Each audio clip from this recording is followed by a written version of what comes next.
Hey guys, I'm punching a dad in the face. And you know what? If you like Krampus or Gremlins, you're probably gonna like the Five Nights at Freddy's movie. And that's my review. If you don't like those kind of movies, you probably won't like the FNAF movie, and you definitely won't like what I have to say about it. So, there's the door. Because I have a lot I'd like to say, especially since I kinda have to take some responsibility for my opinions in the last video, and we're gonna just get right into this. So, in my previous vid, which you don't have to watch, but it's there, I had this to say about why I was excited for the FNAF movie. The movie was going to have to tell a more structured narrative.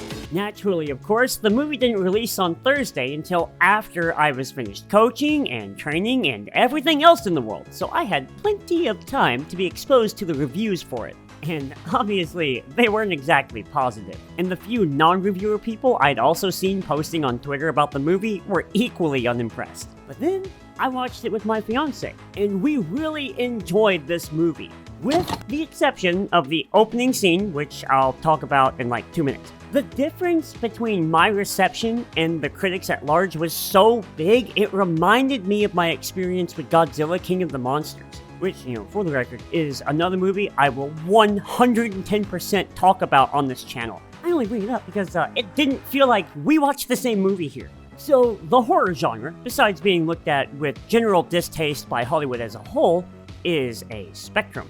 You have your insanely violent torture porn horror such as Saw, alongside horror comedy like Evil Dead 2, both standing shoulder to shoulder with creepy atmospheric dread pieces like Hereditary. All of those movies are vastly different, but still fall within the same classification. Almost, like it's a fucking art form or something. They're also all rated R for one reason or another. And this kind of makes the genre difficult to bring people into. You need what the horror fan base calls gateway movies that'll help ease you into the genre and help develop an appreciation for being scared. There's not enough what I call gateway horror movies anymore. Like PG-13, they're a little dark, there's some violence, they're a little extreme, but younger audiences can see them. And then it can sort of maybe segue them into like other horror movies. There aren't movies like that anymore. I'm sticking FNAF on the list. It is the perfect stopgap before you get into stuff like Krampus and eventually Evil Dead 2. So, spoilers from here on, because I'm gonna talk candidly about the movie and why it's the best modern gateway horror flick we've had in years. I'm also going to be breaking down, almost scene by scene, why the scene is working, at least for me, and how it maintains its tone and characterization throughout the entire runtime. So, skip to this time code to skip my synopsis. Final spoiler warning in 3, 2, 1, jump scare.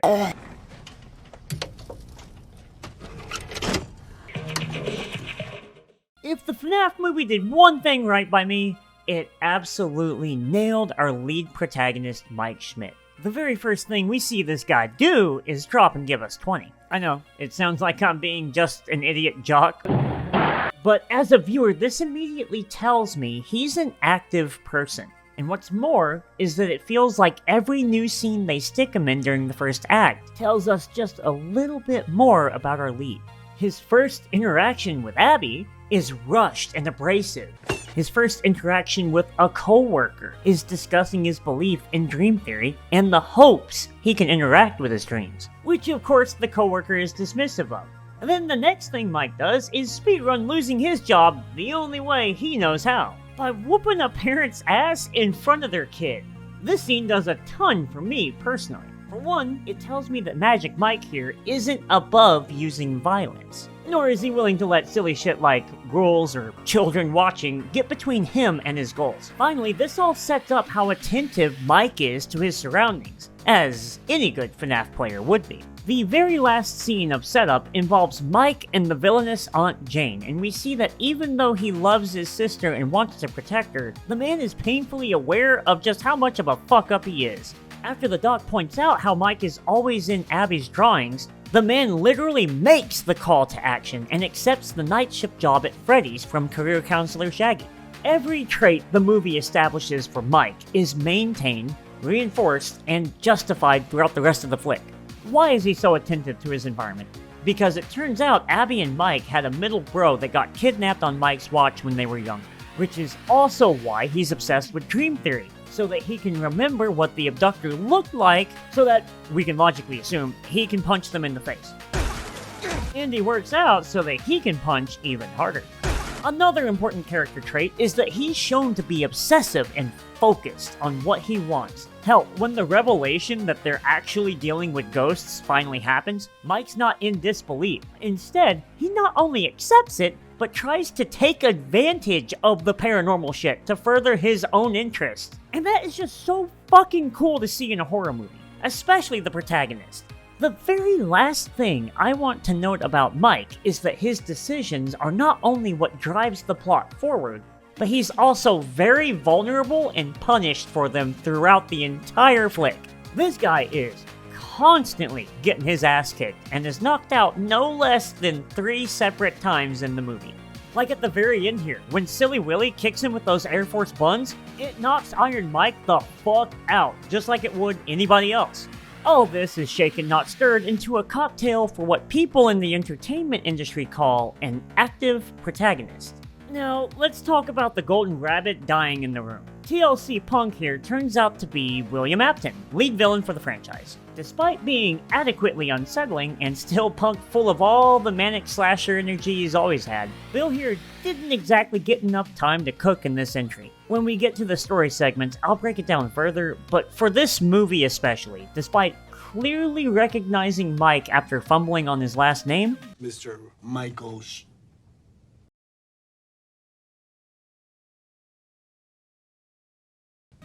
we don't get much about him besides the fact that he's the one who kidnapped and murdered middle brother Garrett, as well as the ghost kids. Instead of actively building him up, he's already established as this horrible individual, and the flick ends with him getting his spring-locked comeuppance. I think, out of every character, they tripped the hardest with Afton here. I can see what they were going for, and I can't stress this enough, but Matthew Lillard is truly golden casting for this role. Unfortunately though, there's too much talk of all the terrible stuff he's done and not enough showing, unless you count the opening credits. But I'm gonna go ahead and predict that the FNAF movies are gonna follow the same progression as the games, and that means the sequel is most likely gonna be the prequel, and we're gonna get our modern slasher much more fleshed out there.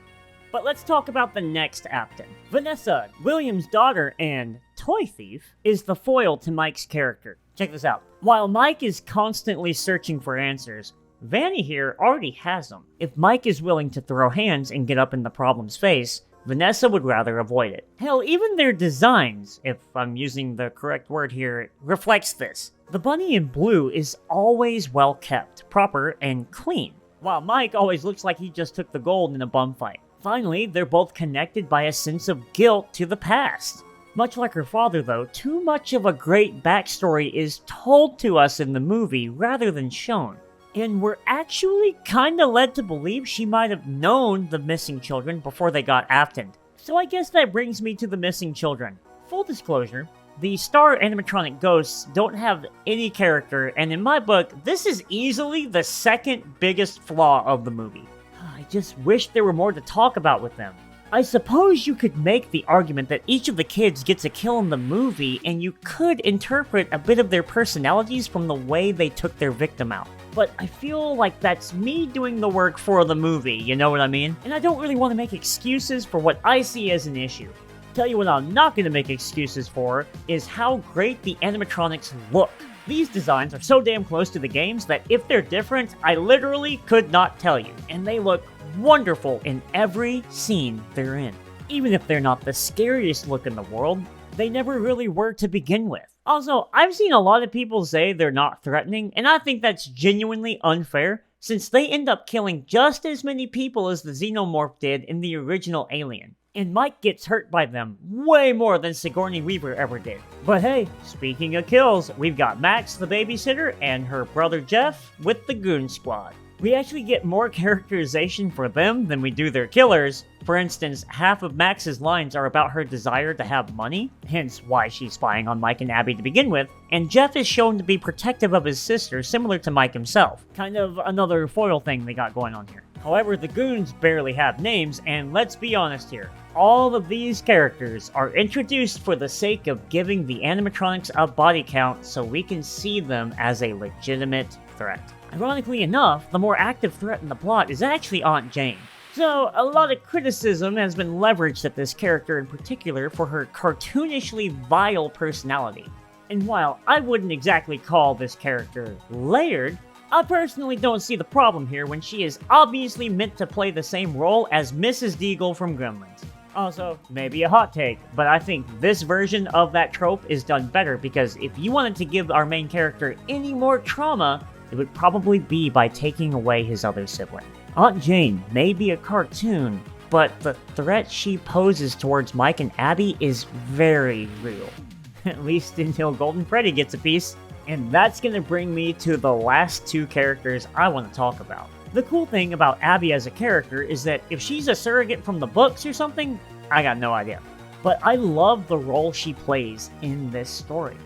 Not only is her ability to talk with the dead kids important to the story beats, but it also sets up that her and Mike aren't really that different.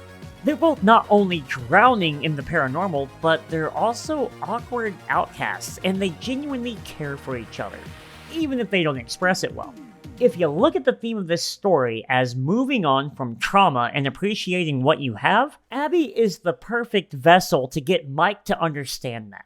They both went through the same problems, yet Abby is constantly trying to have fun the whole time and just do whatever she wants, while Mike has to learn to move on like her. Also, just like Mike, she's an active character that pushes the plot forward by befriending all of the animatronics, except for one.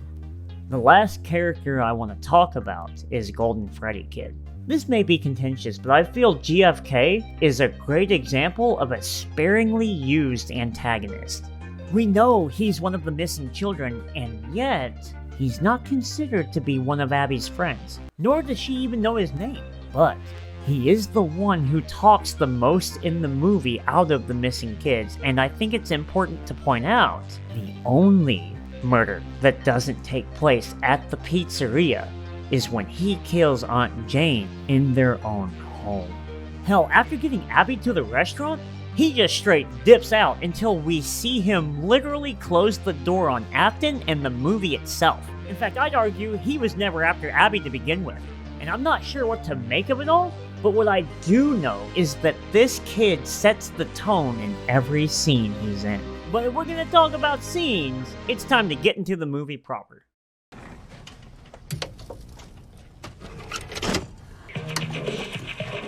First things first, the flick opens on a current Freddy security guard getting killed, and I think it's probably the weakest scene in the movie. Simply because we spend a little too much time watching this guy struggle before he gets domed, and we get zero information about this dude, nor do we even get a clear look of the animatronics. I understand they're setting up the screw is loose in the chair, but I can't help but feel this was actually the perfect place to have the classic FNAF 1 jump scare. Anyway, security guard 1 dies, and we cut to Mike. From here, we get all of the guys establishing moments I was talking about. Push-ups, argument with sister, dream theory talk, beating the shit out of people in front of their kids, meeting Afton in disguise, and then we get to the most contentious parts of the movie's structure. There are 5 dream sequences in this movie, one for each night that takes place. And to me, this is where the flick lives or dies. You're either on board with Mike and his journey to find the child abductor, or you're not, and you're probably not going to enjoy the rest of the runtime. I'm the oldest brother out of 4 in my family, so even if I wasn't invested when Mike beat up that dad, I'm 100% sold from here. I want this guy to succeed and beat the fuck out of whoever took their middle brother. So the first dream sequence gets a bit of a pass because it's giving the audience Mike's core character motivation by, and this is important, showing the day Garrett gets kidnapped. The only thing is, there's fucking 5 of them, and this is by far the worst flaw of the whole thing. It's not because the dream sequences are bad, it's because the movie's not 5 Nights in Nebraska, it's 5 Nights at Freddy's. So now, let's talk about those 5 nights. After the first pizzeria scene, the movie settles into a formula. You have a day scene, dream scene, and then stuff going on inside the pizzeria itself scene. And that's gonna repeat 4 more times. Much like in the games though, each night ramps up the creep factor and the atmosphere. Also, each night just tends to introduce a new character. The first night has the ghost kids show up in Mike's dream. The second night has Vanessa show up. Then the third night has Abby introducing us properly to the animatronics. This continues along with Aunt Jane and her side plots being organically introduced and killed off by the animatronics until all of the story beats converge on the 5th night. Turns out, the animatronics want to turn Abby into a ghost like they are. Vanessa is Afton's daughter, and Afton is not only Mike's career counselor, but also the one who killed his middle brother Garrett. Oh, and he tried to actively set him up to die at the restaurant. However, I gotta tell you, by the time we got to the second night, I was already picking up on the pattern this movie was rolling with, and since your boy here is a fan of, the whole broad spectrum of horror, I was able to figure out what kind of horror movie this was trying to be. This piece is an attempt to be a new gateway horror flick. It doesn't shy away from scary moments. It doesn't shy away from blood or violence. But that's also not the focus. The focus is actually on the main character trying to solve the mystery of his sibling's abduction. Everything else within it furthers that goal, including the spooky bits. Take other gateway classics such as Krampus or Gremlins. Yeah, they've got some scary imagery in there, but even though they're all classified as horror movies, the scary shit isn't the point of them. Krampus is about a dysfunctional family trying to rediscover their love for the Christmas spirit. And Gremlins can be interpreted a number of ways, such as a statement on tech versus nature and consumerism during the holidays. But FNAF is more than just a good example of gateway horror. It's also a good example of using setup and payoff. So many little character traits or objects of interest are set up throughout the entire flick that will eventually play a role or fulfill a reveal in the final act. And my personal favorite example would be Mike's attentiveness and physical conditioning. Not only are both of these traits respected throughout the whole movie, but it pays off by having him be strong enough to remove the screw that killed the security guard at the beginning. But here's a few more examples. Vanny saved Mike from Foxy, then saves him again later on, and then saves Abby from Foxy in the climax. Oh, drawings are how the kids communicate? Turns out, that's how Abby helps the kids remember Tricky Willie unalived them. I already mentioned that Afton recognizes Mike and he's revealed to be Garrett's killer, but did you notice that there's a child's drawing on the wall of the campground that Garrett was taken from? So despite the formulaic scene progression, the audience is perpetually being given new information that ultimately pays off in the end. I find it absolutely hilarious that a franchise that is almost defined by its cryptic lore managed to tell an incredibly coherent and easy to follow story with the movie adaptation. And my favorite part is that 90% of that plot is moved along by the choices of this idiot. While any other character would run away from the spooky ghost shit, this guy thinks he can use them to his advantage in achieving his own goal. This is the kind of main character I enjoy watching. I've been talking a lot about the characters and the story, but it's not like the filmmaking itself is shoddy either. While you might expect this movie to be nothing but a jump scare extravaganza, they actually use them tactfully and typically rely more on just creepy atmospheric shots, such as this face cam moment of Freddy during the training video, or this one of Foxy watching Mike from the hall, or the terrifying way that Max is lured to her death. Deadass, my fiance lost it when the kid's voice came from inside the animatronic. Warmer. However, I think my favorite bit of filmmaking is actually from the scene immediately afterwards when Vanessa shows up to Mike's place. Notice how, in the beginning, Mike is chill, and the door is open while he talks to Vanessa even though his body language is angled slightly. Then Abby rushes over, takes the door from him, and opens it up so that she can see. Not only does this introduce Vanessa to Abby, but it is literally opening Mike up more to Vanessa. Then, after Abby asks if Vanny's gonna arrest her brother, he shoos her off and closes the door almost completely on himself. This is a not-so-subtle way of showing how Mike is trying to literally close off Vanessa from not only his sister, but also his own world. To cap it off, when Vanessa gives Mike the chance to explain himself, we hard cut to a shot of him out in the open, curled up into a ball and overlooking the water while Vanessa looms over. And he's framed as the smallest object of interest on the screen to show just how vulnerable he's being right now. While Mike begins to recount his story, Vanessa lowers herself to listen, putting them on equal levels. She's not a cop right now, she's a confidant. All of this culminates in Mike giving his backstory of how he lost both his brother and eventually his parents. So I'm not being a prick here, but please help me understand why this movie sucks. I'm genuinely not seeing why this flick is so bad besides the formulaic pacing. Because I like the characters and I think they're well acted. I like the story and I like how character driven it is with all of the setup and payoffs. I like the kills and I like the atmosphere. I'm also a big fan of how the movie closes out with the OG Living Tombstone song and the Puppets music box. And of course, because FNAF be FNAFin', there's a hidden voice in the credits that spells out "Come find me." There were some surprises with the script to be sure. For example, I wasn't expecting the movie to convince me the animatronics were cute and playful after murdering people, but then again, they're the real victims of the story, aren't they? Also, as far as the little plot holes, such as how Abby knew about the ghost kids before Mike got there, it's just something I'm willing to accept. Kinda like how the gremlins will replicate with water, but not the fucking snow. And I know the dialogue and editing isn't something I've mentioned until now, but both of them are solid as well. The only line I actively rolled my eyes at was Matt Pat's catchphrase. Thought it was breakfast. Some people say that, but you know, it's just... And by the way, if you don't know who the YouTubers are, the cameos aren't really gonna matter. All of them performed just fine, and as a whole, the timing on everything outside of that first scene is completely on point. I think ultimately, all of the distaste in this movie came down to that classic killer old man expectations. I guess some people were hoping this would be a gore fest or rated R, even though the games were never really like that. Hell, I'm sure that some people just wanted more atmospheric tension and more time spent at the restaurant instead of bouncing around. Again, I can't speak for what the people who weren't happy about this movie wanted, but they clearly didn't get it, and that genuinely sucks for them. However, in my eyes, FNAF has always been a PG-13 series. This is exactly the kind of stuff that would have hooked me as a kid, and shocker, my nephews and nieces love this movie.